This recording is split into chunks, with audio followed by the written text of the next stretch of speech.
And when they took the principled stand not to load pig iron to go to Japan for the use by the Imperial Japanese Army.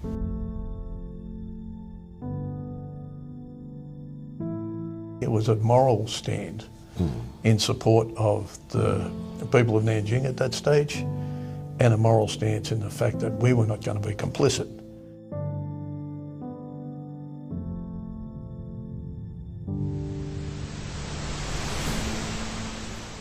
The government wanted to jail us, and did in some circumstances, and tried to starve us out and do everything else. So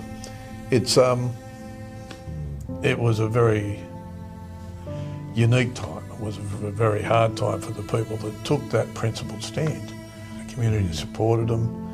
They came together, and every couple of days a week, the Chinese community out of Sydney would bring down a truck full of groceries and vegetables from the markets. Fred only died a few years ago, lovely man. But he was one of the original Chinese community that used to bring down the loaded truck up a couple of times a week, bring down vegetables and groceries for the picket line, because these guys had nothing. The people are the ones that are driving peace, and that the views of the people have not really changed since 1938 on that they still want peace because they know as Gary said, who pays the greatest cost if peace does not prevail.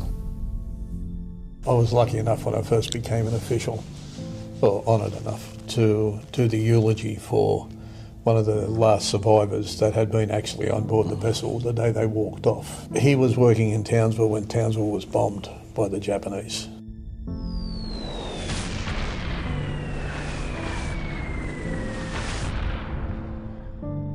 And he said many times later on that one of the proudest things he could, was the fact that he had been part of that small crew of people that walked off that ship. And the other end of that, he'd been there when those bombs and that came back from Japan that were possibly made by the steel that they'd been sending out of here.